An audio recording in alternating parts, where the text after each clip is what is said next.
So this is day one. Everyone's on set today. It's 8. Everyone's just having lunch. Everyone's having breakfast, sorry. And once that happens, after that, we're gonna have a team chat. And after the team huddle, we'll get started. There's a lot to do in this first half a day.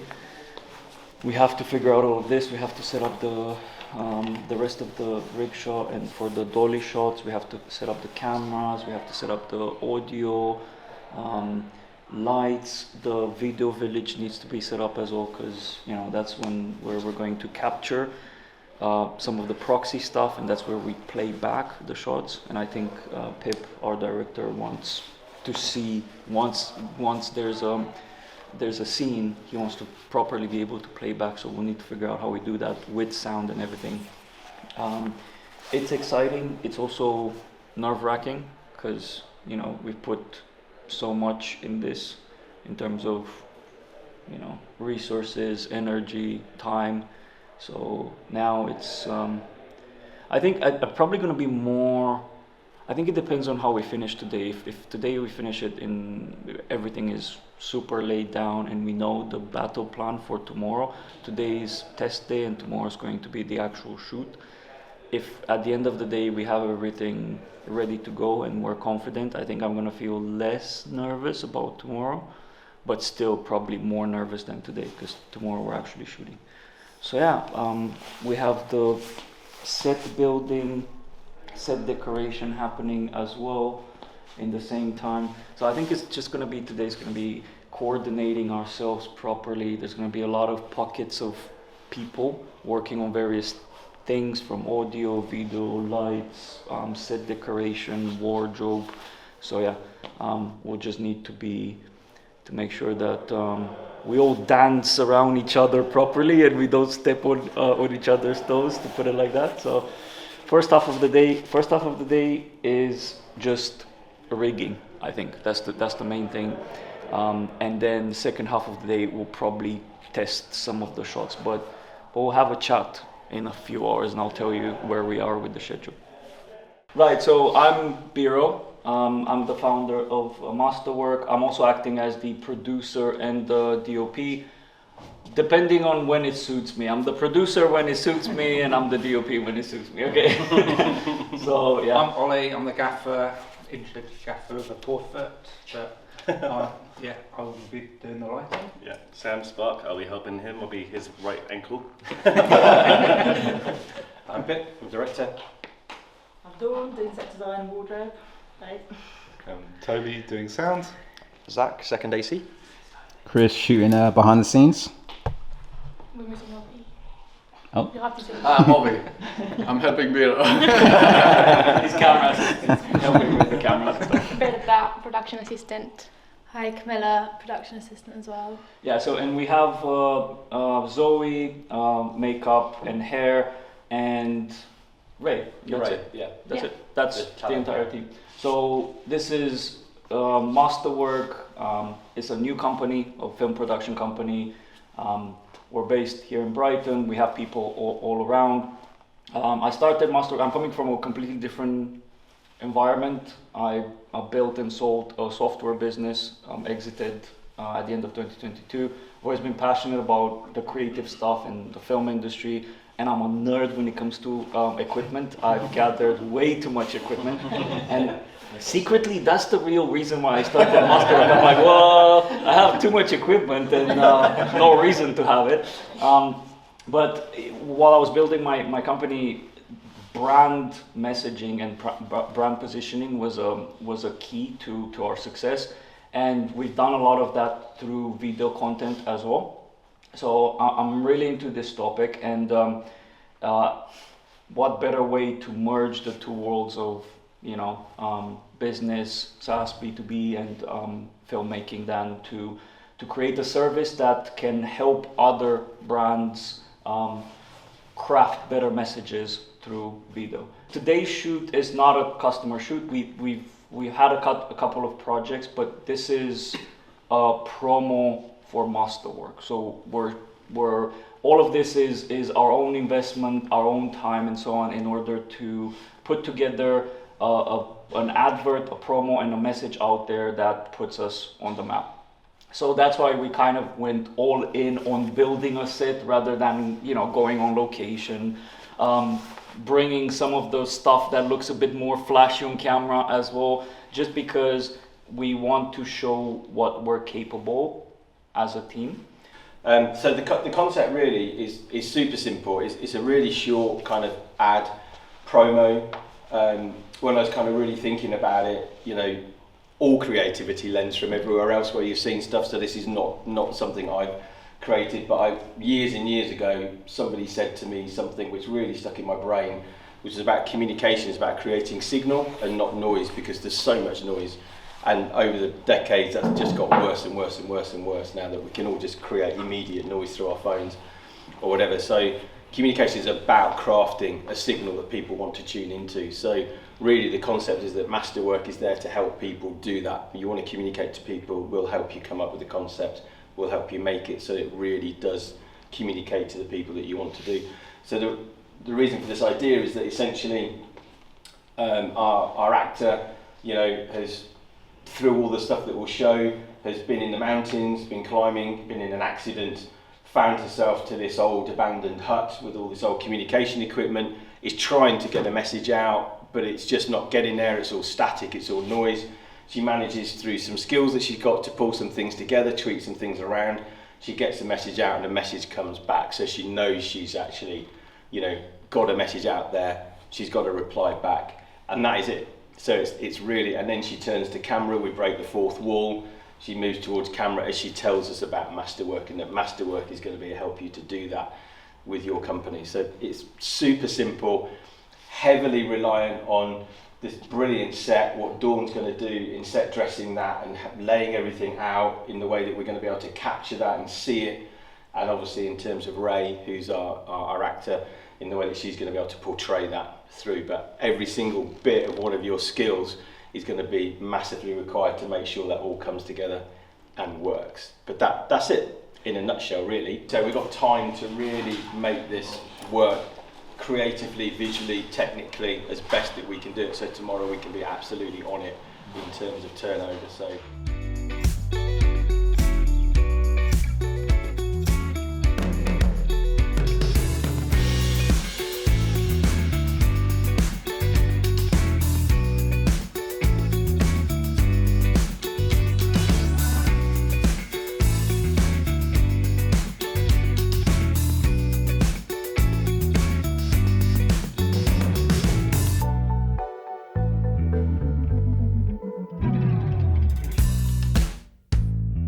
So it's obviously only one person, one talent on camera, so they'll have a radio and I'll be booming as well, and then we're using a new Sennheiser as a hop to the FX3, and I'm just making a little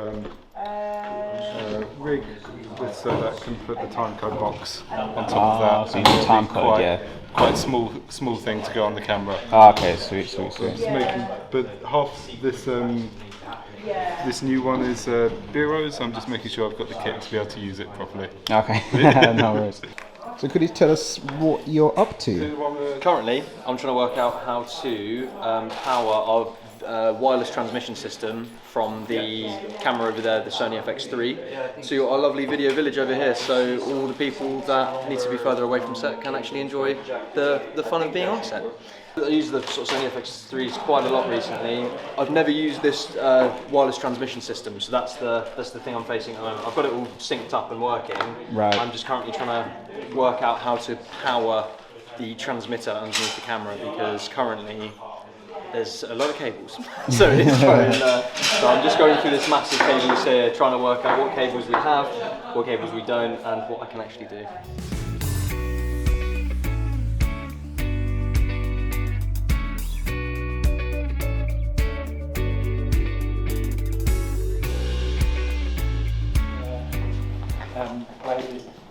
So you're shooting into that to bounce back off, yeah. How around here are you shooting? Because where the camera is now, Sam has quite rightly pointed out there, we're getting a massive reflection in that window, Yeah. which is why we didn't want the glass. Because we've got we're lighting it with the spot, we could literally bring the bounce like right back in if you wanted to, and then it will just kind of feather it off a bit. Yeah, the problem is the reflection. Yeah, but if we bring it here, mate, you're not going to see it. Yeah, but it's behind her, so are we giving her enough fill? Because if it's here, it's blasting behind. You should. So- or it should, If we want to yeah. get more fill, we've got another light, and we can just put another poly here. I think it's Yeah, just, let's put it. Yeah, I think that there's Let's not. see how it looks. And we'll see how it looks. Yeah. Yeah. This is how you're actually gonna see it once it's not log. It's pitch dark. Yeah, we've got. Yeah, so that seems more even. I think the only thing that's overexposed is the window. I was about to say that, to be honest. The thing is, yeah, we shouldn't be overexposing outside, but we shouldn't massively underexpose inside. Because if we start having deep crunched blacks, then that's unrecoverable. So yes, I agree. Now it's not that overexposed. You can see it here on the doors, but we're getting into underexposed in a lot of areas. So you see that whole cable, it's underexposed, and the wall there super We underexposed. can overexpose by stop because to get detail in the shadows, you want to overexpose by stop. I'm saying something. Overexpose by stop and then bring it down with raise, which is a possibility, but we have to try and get hold of a lot that has a stop taken away from it, so you can monitor it, so you know what it's going to look like. Are we? Sorry to interrupt. Yeah. Your false colours here. Yeah. Is that monitoring the EL zone. Yes, but it's not. It's not monitoring the lot. So, because I No, know no. from our feed we're getting a monitor lot. Yeah. So this isn't. Because I'm just trying to think: is this crush coming from the Rec 709 lot that we've got coming through the monitor? Shit. Let's yes. have a little look. We'll try and turn this off. Okay, ready? Yeah. So if we turn that off. Yeah. Is that now? Cool. But how are we going to? So you're right. So it's not crushed. It's because it's the lot, but we're setting the lot to the HDMI so you can see it in the final Okay, cool. form. Well, no, I So- so now we can just light it. in the non-lit form. Because I Yeah, it's fine. It's not crushed, but you can even decrease it a bit. That's fine. Looking down this way, Mhm. then actually there is light falling on her hair. Good point. there. Yeah, yeah. Do you see yeah. what I mean? I don't Yeah. think we need to relight Yeah. it. But I think she definitely needs to be looking that way. Otherwise, if she's looking that way, she's just lost in the shot. I would talk to Orly to potentially have a rim light as well. I think it's too. What do you think to catch here? Yeah. I mean, there's a bit of from these lights. Yeah. Because I think we're missing that cool light, because we've got obviously the cool light coming in there, Yeah, the yeah. light landing there, but there's just Yeah. nothing hitting her. Like some cool light on top. Well, we thought we might get a bit more bounce off this, you see. But Yeah. Slightly wind. A bit faster. This is the main. But it went on a little bit here. Catching glare Yeah. What was that? Was that from? from the There's real look like now. Was that from the spot? Oh no. That's fine. Let's go. Okay, push.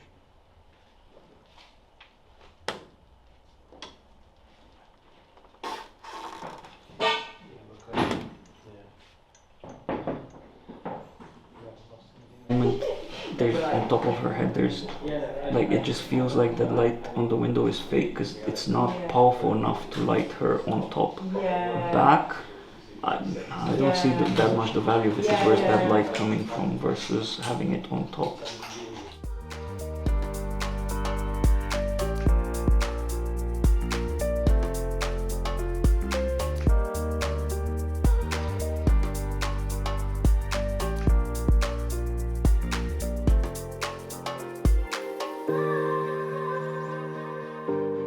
First half a day done.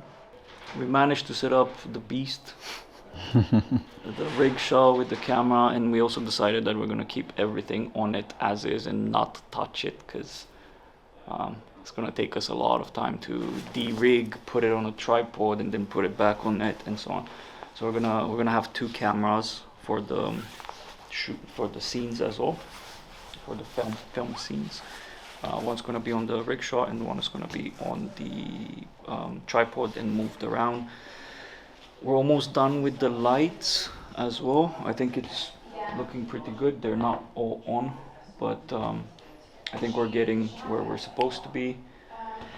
Next half a day. So the one thing that I would say I'm not super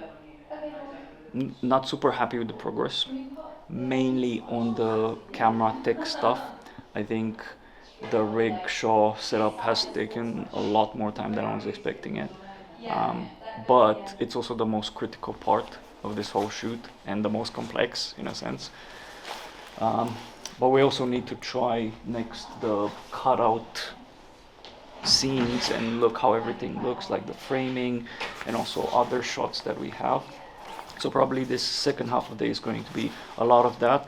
We also need to figure out the video village with the recording and playback and things like that. In terms of the lighting department, so they've done the main setup, the core structure, and I think as we have close-ups, we'll probably move lights closer and give it a better feel. And yeah, we're also starting now in the second half of the kind of like wardrobe for the talent, makeup, hair, all of these things. So they're practicing now, so that by the end of the day they know tomorrow exactly what they're doing around that. And I think we'll also be, by the end of the day, in a really good position with all of the shots and everything. I do have a couple of concerns. I have concerns around the rig stability. I think I might just need to sit down and hold the pole a bit, because I've noticed that it's a bit like wobbly, and we want this shot to look dolly, you know, not with vibrations. Now, there's a bunch of uneven terrain here a bit, so we might need to edit that in post, because I did notice a bit of a, when the terrain changes here, there's a bit of a micro jitters in the camera, but that's something that we can fix in post. That's not a problem. No, I think everyone's been super helpful and working hard to get this done. Everyone's running around. It's interesting and quite intense for me as well, because I have to be in a billion places. Oh, doing this here, and then like Ollie, oh, let's figure out something about the lights. Oh, the set decoration and stuff. But I don't know, I'm just massively enjoying it. I think I'm kind of like meant for this kind of set and these kind of projects, because it's tiring, but it's also very rewarding. I'm enjoying it quite a lot. My favorite part so far has been Ollie. Although he hates me, I think Ollie has been my favorite part of so far in the first half of the day. And I don't mean Ollie, I mean the lighting setup, okay? Like it's you know, and I understand why Ollie loves his job so much, because it's like, it just, once you start lighting and you see it through the lens, it's just like, you have that aha moment. Oh, we got it. This looks pristine. This looks really good. So I think just seeing the set come to life on camera with the lights has been I think the highlight of this first half a day.